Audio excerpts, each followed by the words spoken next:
This is a sissy squat, and it's a great quad exercise, but it is super hard. So I'm gonna explain the technique, but then I'm also gonna explain some ways you can work up to this if you're not quite ready for it yet. And at the end, I'll explain how to make it even harder for those that need it.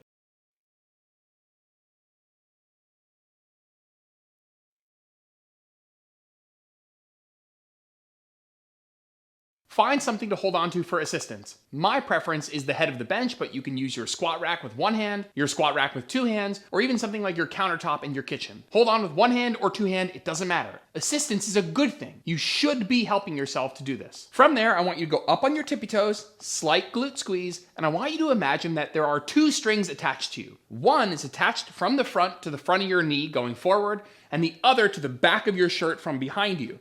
And you're gonna imagine that both of those strings are being pulled simultaneously. So you're up on your toes, slight glute squeeze, keeping the body in a nice straight line, and those two strings are being pulled, and it will look something like this. And you're gonna go all the way down until your calves touch your hamstrings. I'm holding on still, and you're going to push down through your toes to stand up while keeping your body in a straight line. As you're going down, you are holding on for assistance. That's not a crutch. You should be holding on for balance to make this move more stable.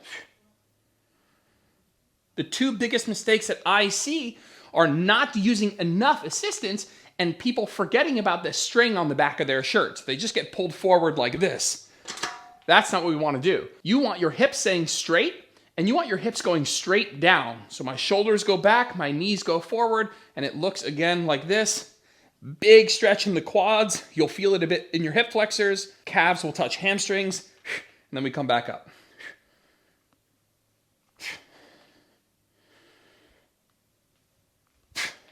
The other biggest mistake is not keeping the hips extended or the body in a straight line. And that would look something like this, where you go down like this, and as you come up, you flex at the hip and stand up more like a squat.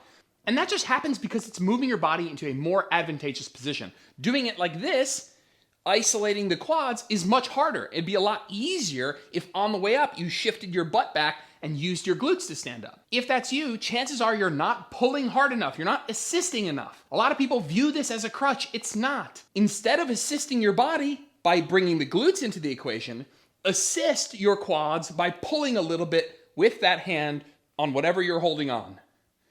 So if you feel like you're breaking that hip extension and coming up like this, try holding on, pulling harder. Try holding on with two hands. I want you to keep those hips extended, even if it means pulling harder with that arm. But truthfully, these are really hard. Let me show you where I would start. I'd start with reverse Nordics, where you anchor a band up high, sit down on your knees with your feet on the floor, and then those same cues apply, where we have a butt squeeze to keep the hips extended and take the glutes out of it. Keep the band on the chest just to make things a little bit easier, and then descend back until your butt hits your heels.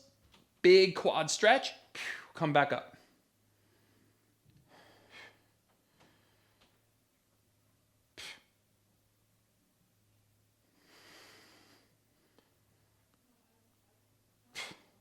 Once you feel confident with those, I would move to a sissy squat, but with a reduced range of motion by stacking up a couple of plates and pads and whatever stuff you have laying around. You can practice a real sissy squat, keeping your hips extended, remember the strings, going down, but having a reduced range of motion and just easing your way down over time, taking a pad off as you gain strength and confidence in the movement.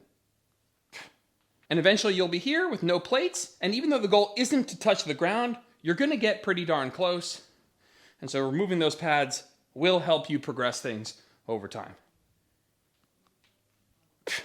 Now, if you're some psychopath who finds that easy and needs to add weight or make it more challenging, you can do that two ways. You can either add weight, which I'll show you in a second, or you can not use the assistance, but it's gonna be more of a balance game. In my opinion, I would keep the assistance to keep it more stable and then add weight either with a weighted vest or with a dumbbell up on the shoulder like this.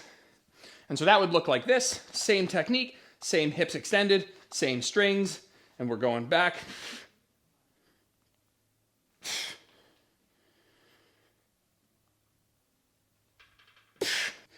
My quads are gonna be sore tomorrow.